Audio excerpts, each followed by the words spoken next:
So niseme tu ya kwamba huenda wengine leo alfajiri ya leo tarehe 26 baadhi wangeamka wakiwa wako na raha sana, na baadhi wengine wangeamka wakiwa wako na majonzi sana, na hino yote imeletwa baada ya kwamba ile sehemu ambayo ni ofisi ya Donald Trump, rais wa Marekani, ambayo iliweza kuvamiwa usiku kwa mkia leo wakati wako kwenye chakula cha jioni pale ndani ya Amerika, na wavamizi wakaingia na msikia ni sauti ya risasi ama mlio wa risasi uliweza kusikika nje ya jumba lile la White House pale Washington, ambapo Donald Trump aliharakishwa sana kusaidiwa na baadhi ya walinzi ambao walikuwa available pale, na mwisho wa siku hiyo ndo ikawa ni heri yake. Nataka nikuachie video hapa uweze kuona kitendo kizima vile ambavyo kilitokea.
So acha niweze kuelezea tu kwa utaratibu ili kila mmoja aweze kunielewa hapa, ya kwamba hawa jamaa walikuwa kwenye chakula chao cha jioni kulingana vile ambavyo habari imefikia hapa, na walivyokuwa wakiendelea mlio wa risasi uliweza kusikika nje, ambapo polisi na askari tuseme ama security, let's use the word security, ulinzi ule ambao unamlinda rais wa Marekani, wakachukua hatua haraka sana na kuweza kukamata yule ambaye alikuwa ni mshukiwa mkubwa wa malipuzi yale ambao alikuwa ameyalenga kwa Donald Trump kulingana mwenyewe.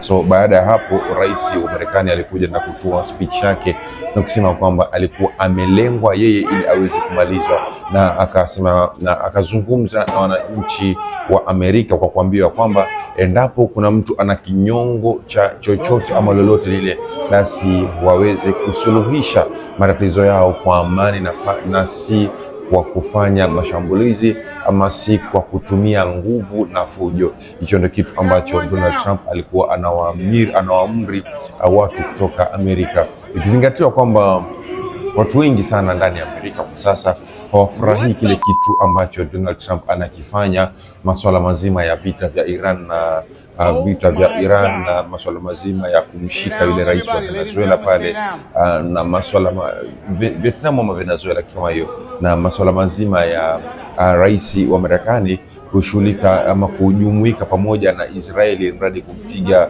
huyu jamaa ambaye yuko Iran hapa. So wananchi wengi sana wameweza kukataa, na baadhi ya wananchi wale ambao ni wafuasi kidogo wa Donald Trump wameweza kumsifia kwa kile kitendo ambacho anakifanya. So kwa sasa Donald Trump ameanza kuonyeshwa ya kwamba hahitajiki pale kwenye kiti ama hahitajiki kwenye ule uongozi wa Amerika. Wait for the side. Wait for the side. Wait for the side. All right. Nobody go this way. Is that understood? They are evacuating. It's not someone coming in.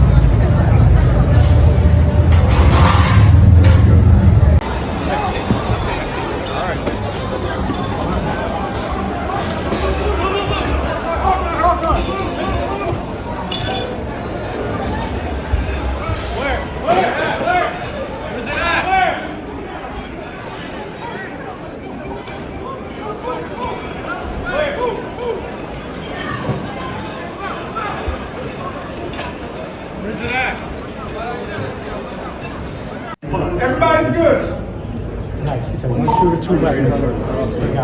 So ladies and gentlemen, niseme tu kwamba ni kitendo ambacho sidhani kama kuna nchi yoyote ama kuna rais yoyote anaweza kuexpect apatane nacho, lakini kwa sababu kimepatana na yule rais ambaye ametokea kutopendwa na watu wengi duniani, watu wengi wameweza kuja hapa na kusikia raha kwa kitendo kama hicho na kusema kwamba wanaomba Mungu aweze kumalizwa. So unafikiria itafikia point gani mpaka rais wa nchi fulani, aidha nchi yako ama nchi yangu ama nchi nyingine ya jirani ama nchi yoyote kule ambako iko, kiongozi wake aweze kuombewa mabaya na wananchi wake kwa kile kitu ambacho anakifanya ambacho wananchi wao hawafurahi? Kuna vitu vingi ambavyo Donald Trump yavifanya ndani ya Amerika ambao wananchi wake kwa sasa hawavifurahi, na kitendo kama hichi kikiweza kutokea, maswala kama haya inaonyesha ni dhahiri shahiri na ni vipi ambavyo Waamerika wamechokana na uongozi wa Donald Trump, ikizingatiwa kwamba hata wakati wake wa kampeni ambapo alikuwa anaanza hizi kampeni za yeye kuwa rais,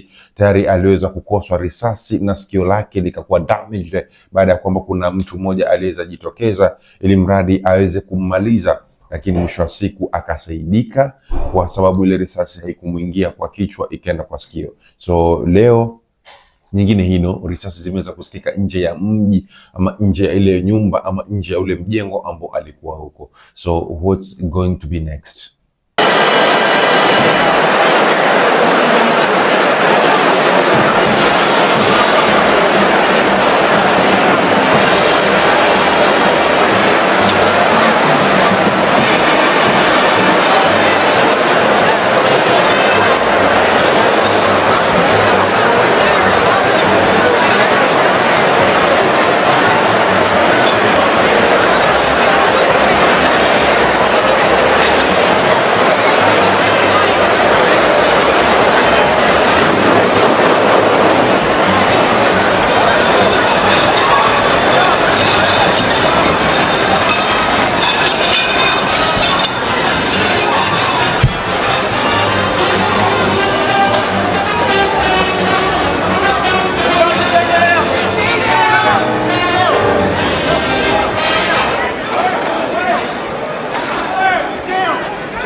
Stay back, stay back, stay back.